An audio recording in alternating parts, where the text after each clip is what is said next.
నమస్తే. వైఎస్ఆర్సీపీలో మరో వికెట్ పడింది. రాయలసీమకు సంబంధించినటువంటి ఒక బలమైనటువంటి నేత ఆయన. అనంతపురం జిల్లా రాయదుర్గం వైఎస్ఆర్సీపీ ఎమ్మెల్యే కాపు రామచంద్రారెడ్డి. ఆయన చాలా కీలకమైనటువంటి నేతగా ఉన్నారు. ముఖ్యంగా పార్టీలో ఆయనకు ఒక రకమైనటువంటి గుర్తింపు ఉండేది.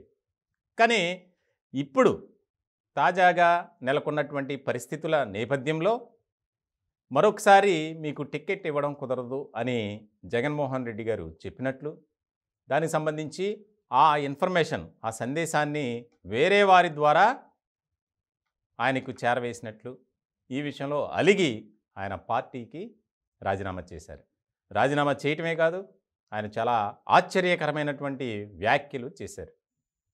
నేను పోటీ చేయను అన్నప్పటికీ నన్ను పోటీ చేయించారు, మంత్రి పదవి ఇస్తానని కూడా ఆయన హామీ ఇచ్చారు. అయినా కూడా నేను బాధపడలా. కానీ జగన్మోహన్ రెడ్డి గారిని కలవటానికి కూడా నాకు అవకాశం లేదు. ఇలాంటప్పుడు పార్టీలో ఉండటం అవసరమా? నేను అన్నీ త్యాగం చేసి పార్టీ కోసం కష్టపడ్డా, పార్టీ కోసమే పనిచేశా. నాకు నిధులు సరిగ్గా ఇవ్వకపోయినప్పటికీ నా సొంత డబ్బులు ఖర్చు పెట్టి పనిచేశా అని చెప్పి ఆయన తీవ్రమైనటువంటి వ్యాఖ్యలు చేశారు. రానున్నటువంటి ఎన్నికల్లో ఏదైనా పార్టీలోకి వెళ్ళే ఆలోచన ఉంటే చెబుతాను, లేదంటే స్వతంత్రంగా పోటీ చేస్తా. నేను రాయదుర్గం నుంచి పోటీ చేస్తా, నా భార్య కళ్యాణదుర్గం నుంచి పోటీ చేసి గెలుస్తాం తప్పనిసరిగా అని ఆయన చాలా గట్టిగా చెప్పినటువంటి సందర్భం.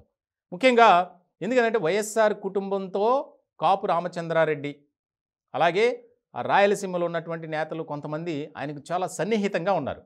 కానీ ఈయన విషయంలో ఎందుకు ఈ విధంగా జరిగింది అనేది రాజకీయ వర్గాల్లో ఒక ఆసక్తికరమైనటువంటి చర్చ జరుగుతుంది. చాలా కీలకమైనటువంటి పరిణామం. ఇప్పటికే వైఎస్ఆర్సీపీలో ఒక అసంతృప్తి, నిరసన ఎక్కువైపోయింది. ప్రధానంగా మనం చూసాం, మంగళగిరికి సంబంధించినటువంటి ఆళ్ల రామకృష్ణారెడ్డి ఏ రకమైనటువంటి వ్యాఖ్యలు చేశారో మనందరికీ తెలుసు. ఇలా రెండో వ్యక్తిగా అంటే చాలామంది వ్యాఖ్యలు చేశారు. అంటే టికెట్ ఇవ్వకపోవటం వల్లేనా? కాదు. ఇప్పుడు పార్టీలో నెలకొన్నటువంటి పరిస్థితుల నేపథ్యంలో ఒక్కొక్కరుగా వారు ఇంకా ఓపిక లేక బయటకు వచ్చి మాట్లాడుతున్నటువంటి పరిస్థితి. నమ్మించి గొంతు కోశారు అని చెప్పి చాలా పెద్ద మాట మాట్లాడారు కాపు రామచంద్రారెడ్డి. ఇప్పుడు రాయలసీమలో చాలా ఆసక్తికరమైనటువంటి చర్చ జరుగుతుంది. ముఖ్యంగా తాడేపల్లి కేంద్రంగా ఆయన చేసినటువంటి వ్యాఖ్యలపై విస్తృత స్థాయిలో చర్చ జరుగుతుంది. దానికి సంబంధించి మాట్లాడటానికి కూడా ప్రయత్నం చేసినప్పటికీ ఆయన మాత్రం కాపు రామచంద్రారెడ్డి, ఆయన కుటుంబ సభ్యులు ఎవరు కూడా ఫోన్లు లిఫ్ట్ చేయలేదట.